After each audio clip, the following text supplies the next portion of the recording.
pagi Bu Monik dan teman-teman. Perkenalkan, nama saya Srifma Febiola, saya absen 24. Sekarang saya akan mempresentasikan peluang usaha. 1.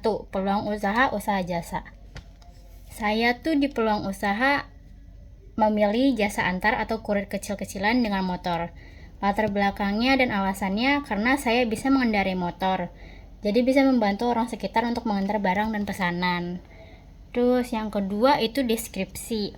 Jasa antar barang atau belanjaan dari pasar ke rumah. Layanan ini membantu masyarakat yang sibuk, tidak sempat keluar rumah, tidak punya kendaraan, dan introvert.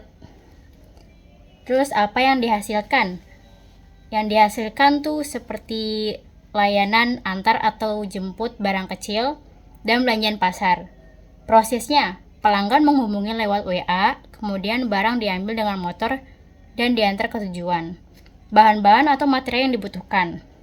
Di sini dibutuhkan yang paling penting itu motor dan bensin.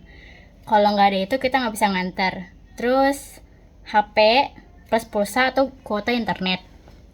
Terus helm, jas hujan, sama tas kecil untuk menaruh uang atau barang-barang yang mau kita antar.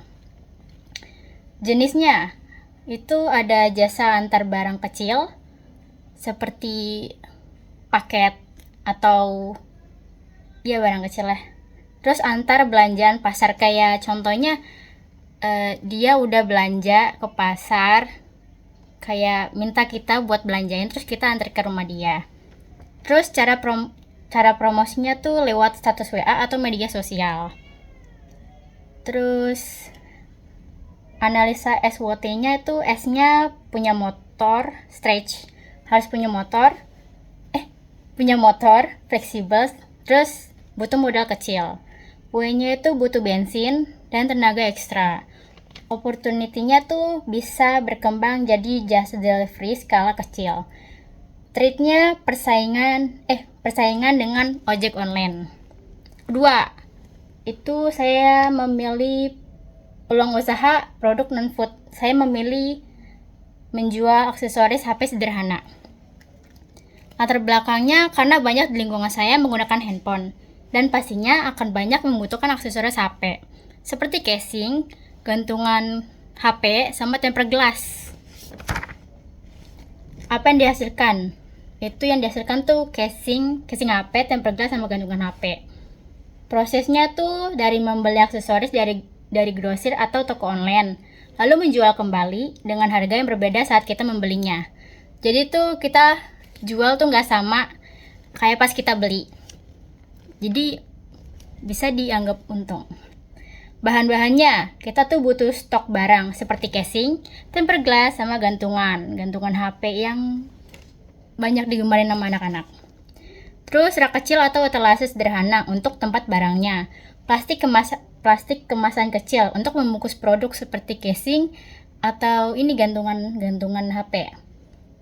Terus HP untuk promosi online-nya. Jenisnya ada casing HP, temper glass, berbagai ukuran, sama gantungan yang banyak digemari oleh anak-anak atau remaja.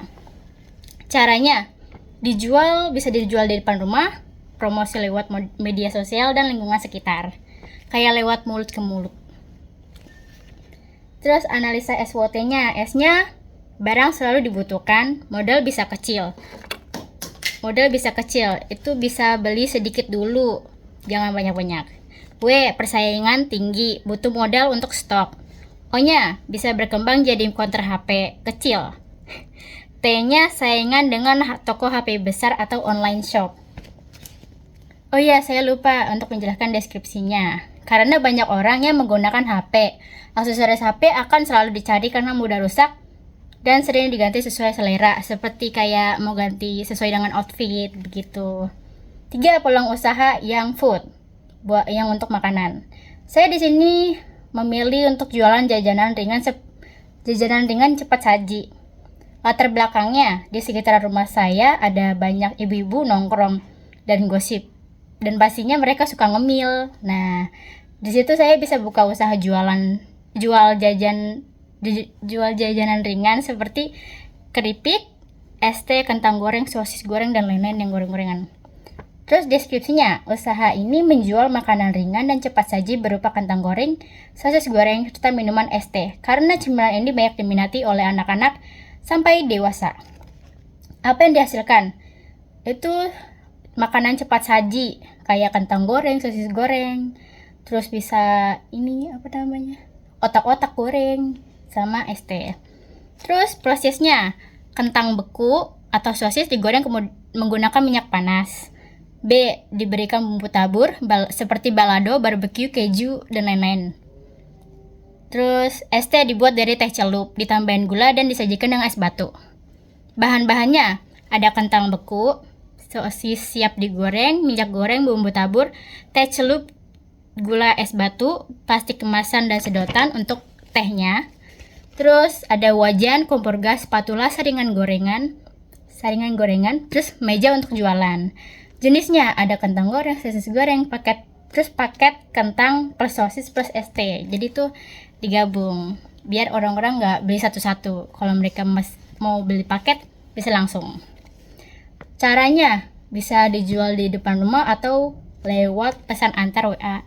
Kayak mereka mesen ke kita lewat WA, abis itu kita antar. Kita buat dulu, abis itu kita antar ke rumahnya. Ya gitu. Terus analisa SWOT-nya. S-nya tuh cemilan favorit banyak orang, harganya terjangkau, terus prosesnya mudah.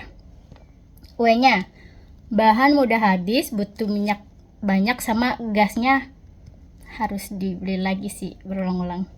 O-nya, bisa berkembang jadi warung kecil dan menambah menu baru seperti nugget, bakso goreng, dan lain. T-nya, persaingan dengan pedagang gorengan lain, terus harus siap dengan harga minyak yang naik. Sekian dari saya, terima kasih.